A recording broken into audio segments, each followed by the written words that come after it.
Data centers seem to be all anyone is discussing these days, though it may be for good reason. More and more we are learning about the deleterious impacts these facilities have on air, water, energy, and even local economies. Ohio is quickly becoming a hotspot for mass construction of these facilities, regardless of the will of citizens of the state. Today I sit down with two residents of Springfield, Ohio, who are circulating a petition hoping to put an Ohio constitutional amendment on the ballot for the people to vote on that would ban hyperscale data centers in the state.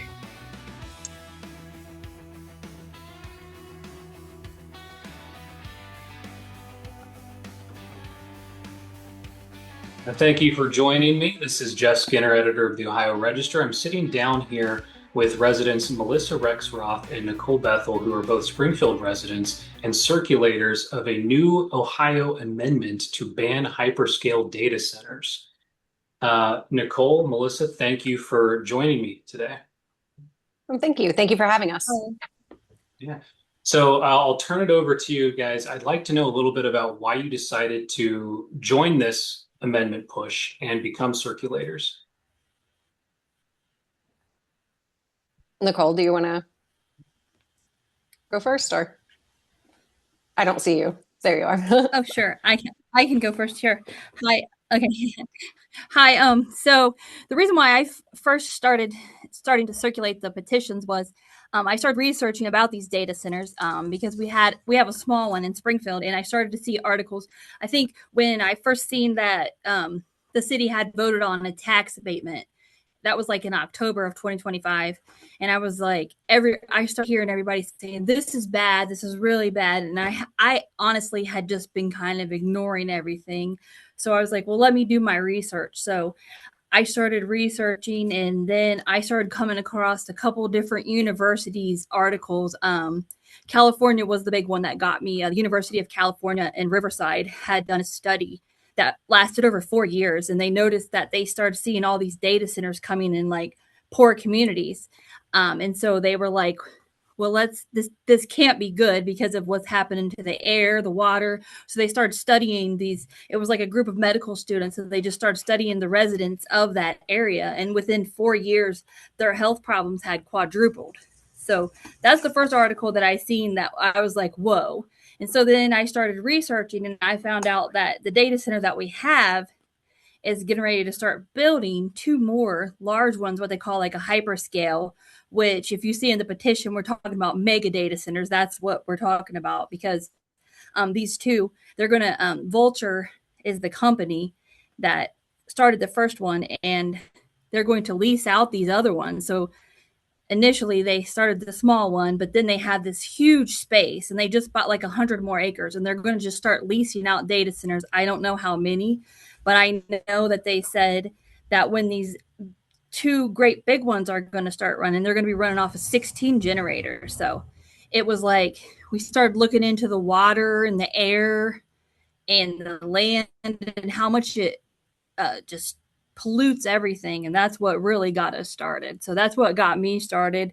And I looked to Conserve Ohio, and then that's how I connected with Melissa. So that's how it all started with me. And then I became interested in it when I was going to city meetings, and the tax abatement with that. And then I was concerned with water usage, electric usage, prices, all the things that go along with these data centers. And I wasn't really happy with the answers that I was given from the city commission. My concern is just our land, our air, our water. I think somebody has to make a stand for this. because our city is just doing whatever they want. Nobody's taking a stand, making like, there's no accountability here, no transparency, no accountability. And that's kind of what I expect from the city, is some transparency and letting us know what's going on. So you guys both mentioned a couple of good points. I want to dive into those. First, let's talk about the tax abatements. So these are pretty controversial in Ohio now, but essentially it sounds like city governments across the state are giving, these tax abatements to these large scale data centers, or just, medium sized, small data centers. But it's at what cost, right? It's at the cost of, the tax coffers you're going to have to pilfer to pay for those abatements through gutting public libraries, healthcare services, things like that. Have you guys had any conversations with the Springfield commissioners about how they are preparing to budget for these abatements, given that their income tax, their money they're bringing in, has completely flattened? I actually have not. Now, at the last meeting, Katie Eviston was mentioning how their revenue, their income tax revenue, was half of what it should be because of employers being able to use some type of, I forget what it's called, but they were able to like cash in on, I'm sorry, I can't think exactly what it was called, but businesses, they were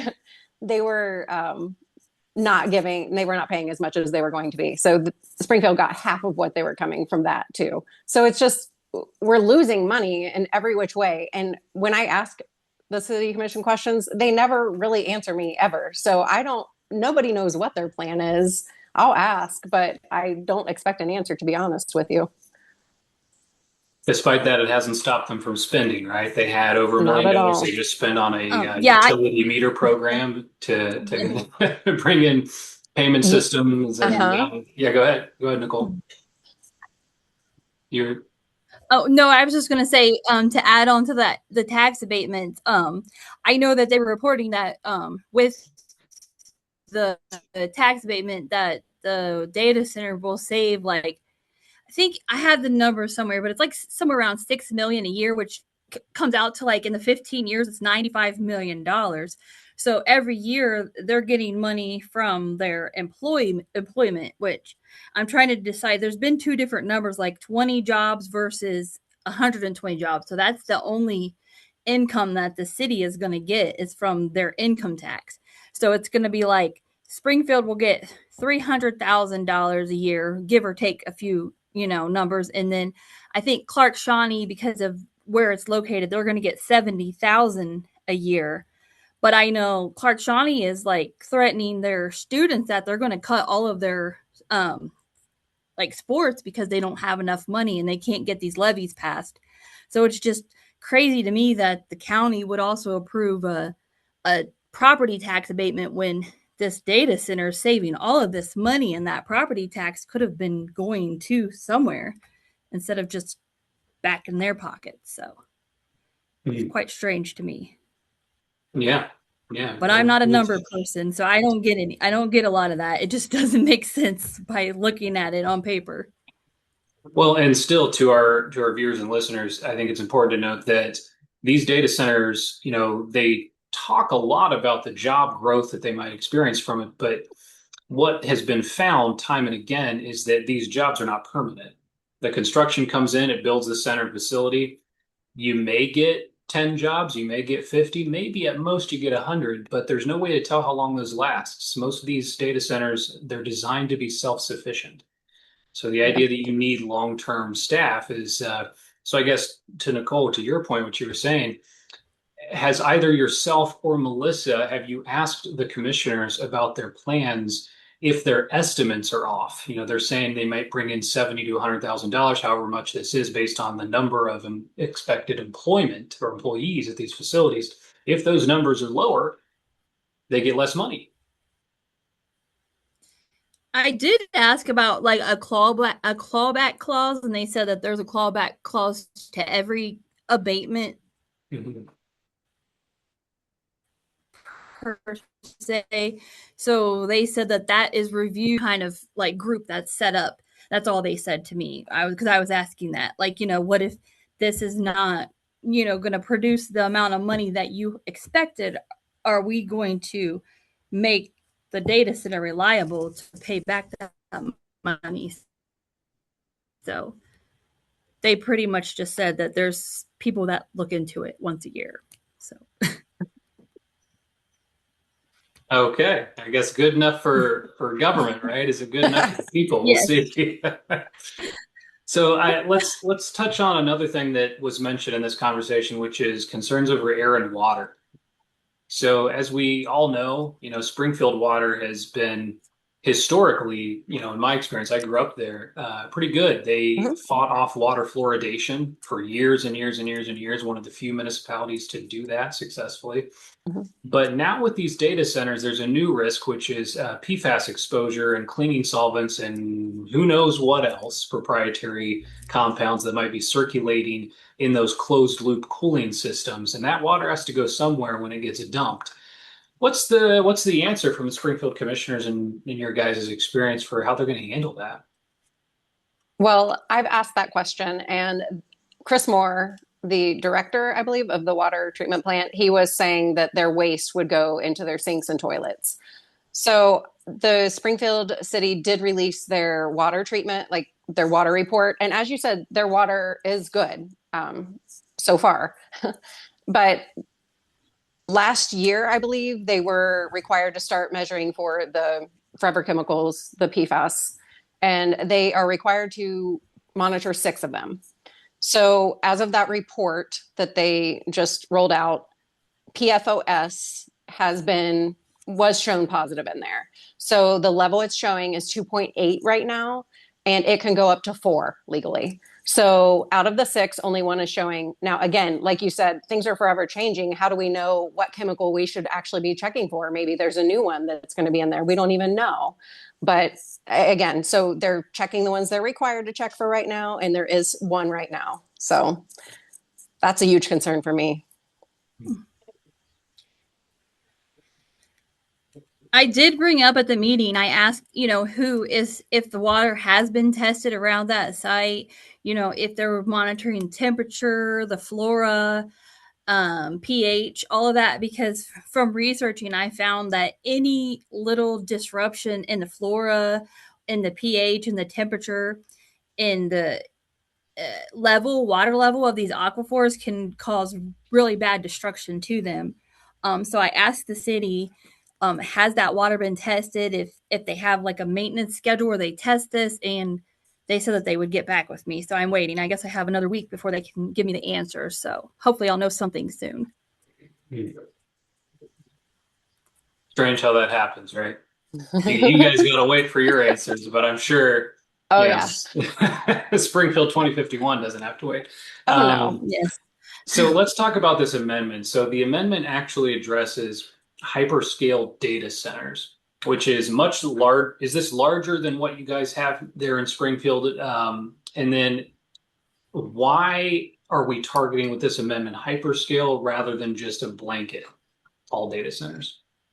I know like hyperscale is construction that I'm just reading right here off of the website. It's that uh, data centers that consume over 25 megawatts of energy per month. So, and they say that 25 megawatts is like manageable and community friendly. That's, I think, the one that we have in Springfield right now. I want to say it's 45 megawatts, maybe, in which that's comparable to the same amount like Springfield has around approximately like 30,000 homes. So the data center that we have right now uses the same amount of power as the whole city of Springfield. But once they make it bigger, it's going to use 3 times the amount of power that Springfield uses at 150 megawatts. So they want to ban the large scale because those are the ones that consume the most, use the most water, the most energy. They're the ones that use, because right now I think it's like 1 to 2 generators. Once they get the 2 hyperscales built, it's going to be 16 generators. So there's a lot more emissions going into the air. So the hyperscales mean bigger of everything, pollution and everything else that comes along with it.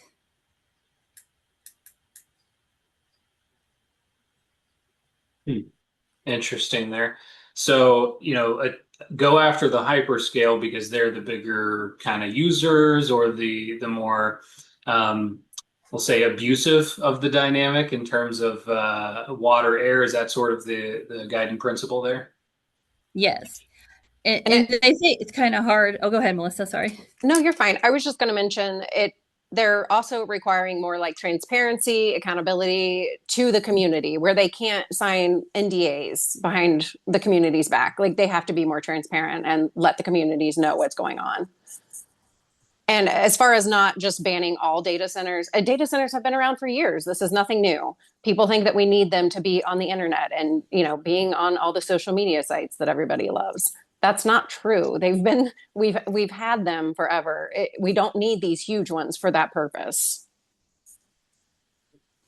You brought up a good point there, Melissa. And I want to kind of dive in a little bit more and ask about that. So data centers have been around for a while, right? But there's a heck of a lot more being constructed now than there Yes. were 10 plus years ago. Yes. Why the push? What do you guys think is behind this larger drive for data center? Is it just because we're generating too many AI cat videos? What is it? I don't think it has. I think it's a lot more than that. I know like the ones that are coming here, they're like cloud storage for international businesses. I know that, and there's something about chips. One of them have to do with like some kind of smart chips. So, and like I am so far from technical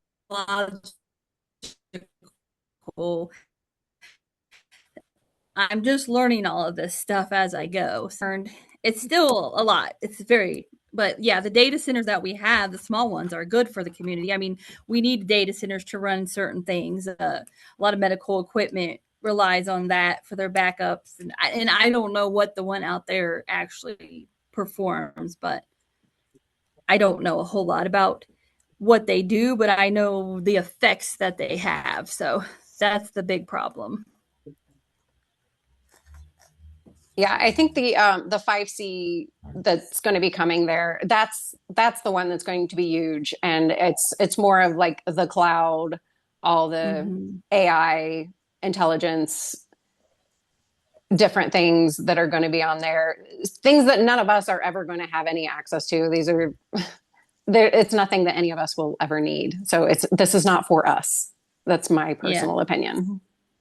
And 5C has like declined every interview. I've seen like some news people and I've seen like WISO, they've talked to Vulture, the ones that started the data center, but 5C is always declining everything. So I'm like, Hmm. why don't they talk? I don't know. Right. Interesting. So the do you Springfield, I'm assuming they have flock cameras set up in various They parts of do. the city. They And do. you guys have, do you guys have an Amazon data center or Meta? Which, You know what? I'm not sure about uh, Amazon, but as far as the flock cameras, Amazon. go ahead. Go ahead, Nicole. Oh no, I was just saying I know that there's an Amazon fulfillment center like outside of London, but not here in Springfield. there is a With lot of information that the flock camera footage is stored in Amazon data centers. So I wasn't sure if you Oh, guys in the city had them, but all those flock cameras, they're watching everything you do all day, every day, logging it into a warehouse somewhere and just keeping it there. exactly. Which is another thing I presented at the last meeting at the commission. I asked them to cancel their contract with Flock. I it's a private company. It's not even Springfield that's holding this data. It makes no sense. Why are we allowing other people to just watch our residents? This makes no sense to me. Mm-hmm. But again, this is my opinion. I am very aware that not everybody feels the same way I do about a lot of things. Or foreign countries, right? Like some of these next generation 911 technologies, are run by private companies out of foreign nations, like Carbine is a big one.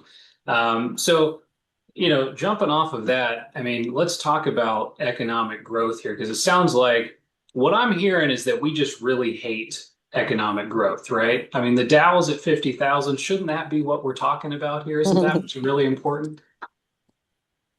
What do you guys think? What's the opinion here? How does that factor into this conversation? Yeah, I don't think that shows what real life is like for the majority of Americans. That's for a different class of people. That's Springfield. Again, their median income is roughly $40,000. No, none of them care about the Dow. It makes no difference to them. It does not affect their life. Yeah. Yeah, and I think we need more jobs here in Springfield. And the data center with the 20 high paying jobs, who are the 20 people going to be? Like, they're going to be somebody from Columbus that's commuting every day to come here and then go back to Columbus.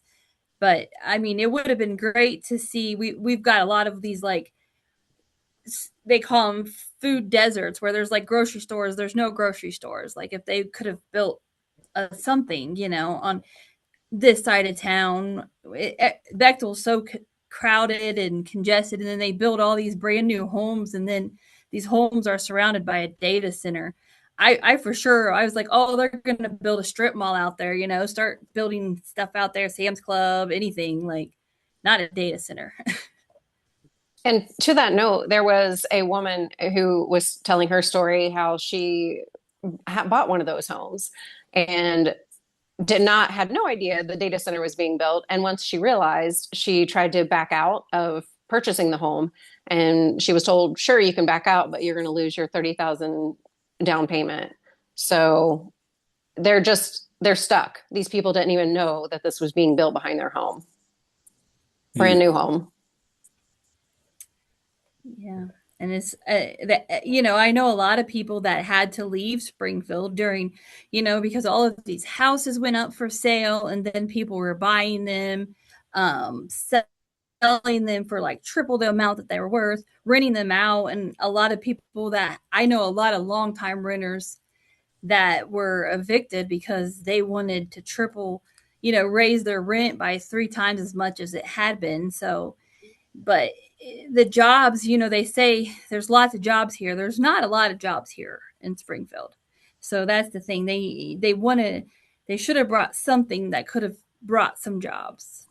Well, A lot of go ahead. Yeah, go ahead. a lot of the people that we've talked to, or that I've talked to, they have told me that there's like so many, there's not any opportunities in Springfield, that they're having to drive an hour away to get jobs, because what they can make in Springfield, it's pennies. It's not going to help them survive. So it's crazy that people have to drive an hour out of Springfield just for a job, when the city's telling us, oh, we have plenty of jobs, people don't want to work. That's not true.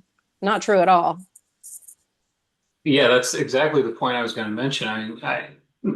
I personally have covered one of the Springfield Commission meetings where Mayor Rob Rue had stated that it was a falsehood to claim that there were not enough jobs to go around, and that anyone who wanted to work, his direct quote, could find a job in the city of Springfield. So it's very interesting to hear that that's not the case. Yeah.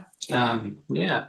Speaking of city governance, let's talk about that. So the last 2 commission meetings, and Melissa, I know you've been there. Nicole, I know you were at some as well. But Mayor Rue has stated at the last 2 meetings that there was nothing before him, regarding data centers to really vote on. And I found this to be a very interesting statement, considering it is the commissioners who propose resolutions and ordinances. I don't know if Mr. Rue was aware of that.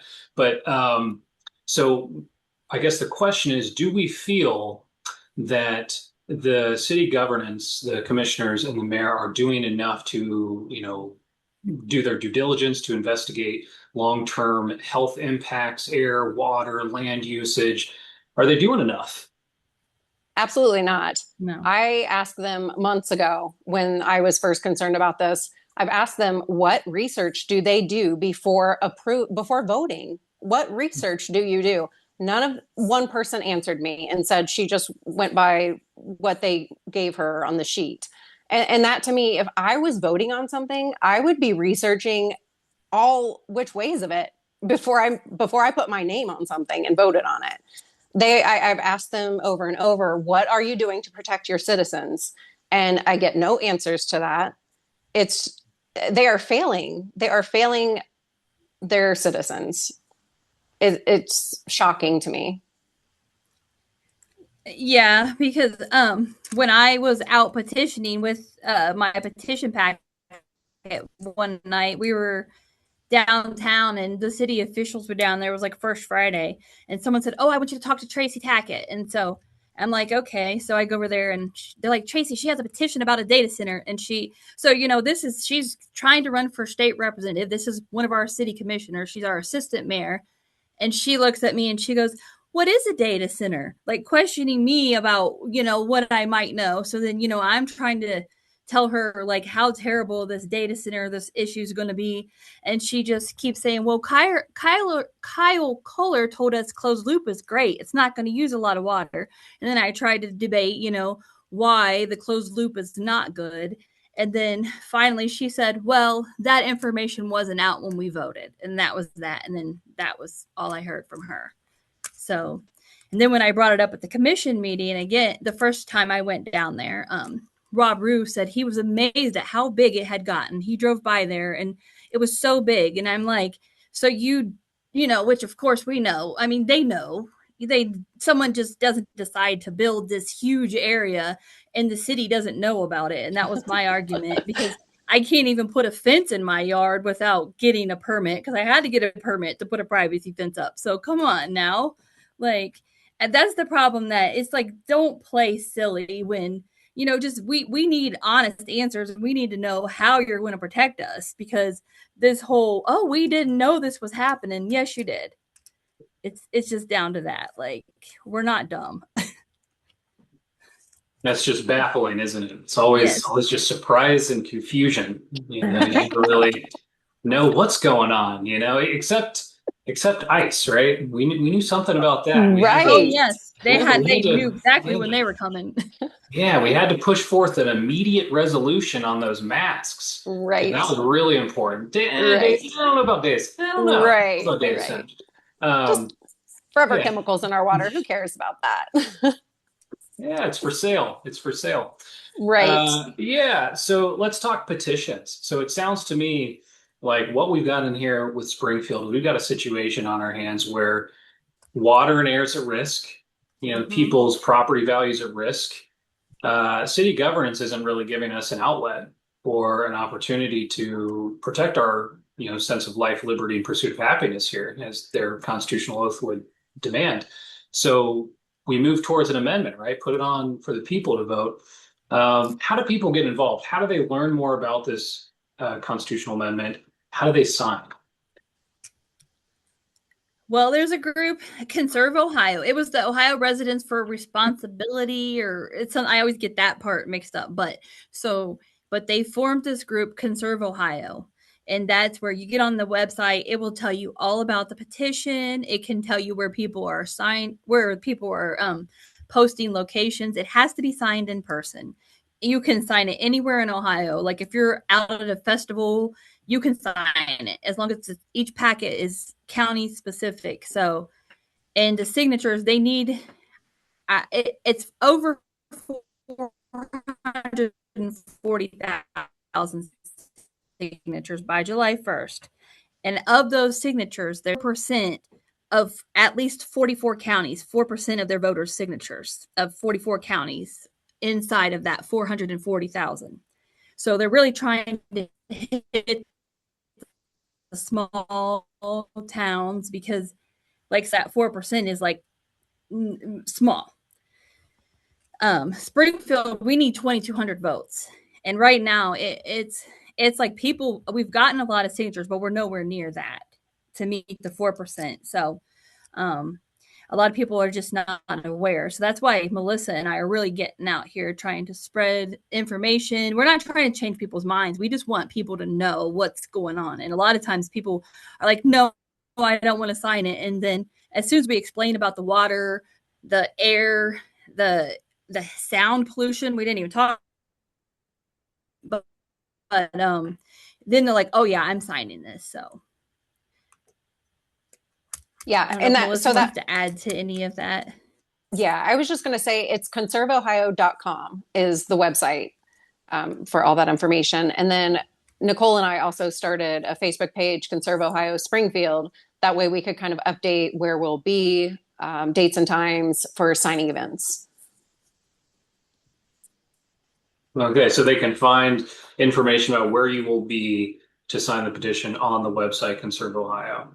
Yes, Okay. conserveohio.com. Yep. Okay. Now, Nicole, you had also made a comment about air pollution, which you're right, we didn't touch on. Did you want to take an opportunity to talk about what comes along, in the air when data centers move in? Oh yeah. So in air and hearing also, because data centers. First, I'll talk about the hearing. Data centers are known to produce like this constant low frequency hum. They say that the way this frequency it's made up of the windows, doors, nothing blocks it. Like earmuffs, nothing will block it.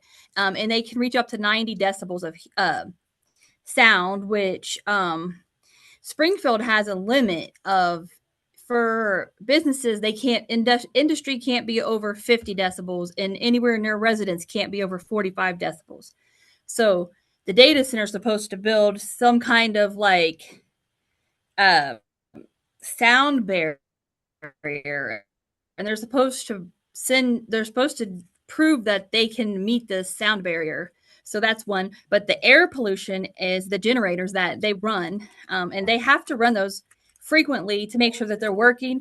They have to do like a maintenance run, and just to make sure, because if they were to lose power, they have to run these generators. So when these generators run, it says that they release nitrogen into the air and carbon monoxide, CO2, and a lot of it at times. So that's where, like in California, when I talk about the health problems, this affects anybody with any kind of lung issues, asthma, COPD, which that's another reason what got me is I have asthma. So, and mine's like environmental allergy asthma. My daughter also has asthma. So, just right now, like it's short of breath when I'm, walking, talking because of the air quality right now. Also, the light pollution. They will have lights on 24/7. So that disrupts nature. It just throws everything off balance all the way around. It increases temperature. What was it? 3 to 16 degrees Yes. surrounding So, it. yeah. Yeah, the closed loop. They say that even though they might use less water, it's in exchange for they use more power and they produce more heat, which there's studies coming out that they're producing these what they call heat islands. So this heat above the data center is like raising the temperature in the atmosphere in that area between 3 to 16 degrees, depending on how much energy they're using. And that's also that water that they're cooling the closed loop system down. When they dispose of that, that water is warmer and it's going into the aquifer, which could cause bacteria to grow. There's so many bad things about it because then, which it seems like nobody cares about this. There's a state nature preserve 4 miles down the road from our data center, which people don't know about it. It's called Gallagher Finn. It's a small one compared to like Cedar Bog, but in the 1970s, it's got a graveyard to the Tuttles, who kind of some of these streets are named after them. But yeah, it's a state nature preserve, and I've been calling about that to see who follows the water, and it's like nobody follows the water. So it's kind of scary if you think about it. Right. Doesn't the data center share the aquifer with that? Yes. Yeah. Yes, they share the same aquifer. Mm-hmm. Are you both familiar with the recent passage of House Bill 126 in the Ohio House of Representatives? I don't remember what that one was. What was that one? So House Bill 126 creates legal Is that immunity. about the EPA? No, this is an immunity shield for data yes. center developers, Oh, essentially. yes. Yes, I heard. Yep. It's a very pertinent point considering all the things that you guys are talking about, because that House Bill 126, if it gets passed, and gets signed by whoever the governor is, could provide a shield against lawsuits from your city government, the commissioners, should they try to, I don't know, hold account a data center that is polluting air, water, sound, going above and beyond to create unspecified damage to the community? They wouldn't be able to bring a lawsuit against them. Right. Yeah. Yeah. Man, I won't be surprised if it passes, because that's just the way everything seems to go. People do what they want, and then, no repercussions. Yep. Accept this amendment, though, right? This is the opportunity to push back. Right. So tell me, where will you guys be next? Do you have a location, date, or time set up? We have three. Sometimes during the week we pop up at other places, but for this week, Monday we're going to be down at the parade, on the corner of Fountain and West College Street. I'm going to have a little table set up there to get petition signatures, and then Wednesday we're going to go down to the Champion City ball game. I think that's opening night, so we're going to be down there in the parking lot somewhere with a booth. And then Thursday, on the corner of Leffels Lane and South Yellow Spring Street, there's a little business there. We're going to have a table set up there, like 10:30 to 12:30. And sometimes what happens is we might set a time up, and then if we start getting a lot of people coming, then we're like, hey, we're just going to stay for a while. Or, if we're not getting a lot of people, then we're like, okay, let's just wrap it up. That seems to happen. Like, we were at the library the other day, and we could not believe how many people just started coming, and then we were getting all kinds of signatures. So it was great. So yeah, we were trying to hit bigger events. We had gone to the fairgrounds, and we were set up in the parking lot, paid to park. And then we were told by the fairgrounds that we needed to leave. They said it was private property, and so I asked about renting a booth inside. And because they offered that at first, they were like, yeah, it's $200 to rent. And I was like, okay, could I get information about that? And then he was like, well, actually, I talked to someone, and we can't let you rent that now. It goes against our beliefs or something of that nature. Yeah. They're like, is this political? And we're like, no, this has nothing to do with politics. Like, this is not anything. This is bipartisan. There's no politics involved. It's the people, if that's how you want to call it political. A human issue, as it were. Exactly. So I want to ask you guys one final question, and Melissa, will start with you, and then Nicole will finish with you. If you were to sum up one reason why people should sign this petition, what would it be? What is the most important reason to get out of their house, go to where you guys are, and put their name on that paper? Melissa, go ahead. Your children and grandchildren. This is for the future. I see it as I won't be around much longer, but my future generations will. So I'm doing these things for them. I want them to have access to clean water. I want them to be able to afford their electricity. This is for my family. Nicole, how about you? Yeah, and it's just like Melissa said, for the future, this is going to protect our water. That's the most scariest thing, is because, something that we take for granted. I wake up in the morning, the first thing I do is go get a drink of water and take a drink. Well, here soon, how do we know that what I'm drinking is not poisoning my body and your children's bodies? So, and this petition is also with the amendment is going to make it so that the government can't just come in and build these data centers and not tell us what's going on. It has to provide transparency to its citizens. Good points. Well, thank you, Melissa, Nicole. Thank you for joining me today to talk about this petition. Thank you for the work that you're doing. And thank you for listening at home. This is the Ohio Register. Jeff Skinner, Editor-in-Chief, signing off. Have a good holiday weekend and good evening. Thank you.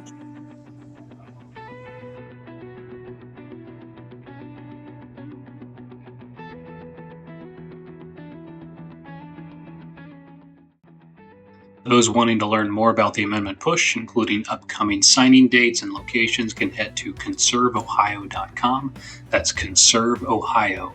TOREditorJeffSkinner.com.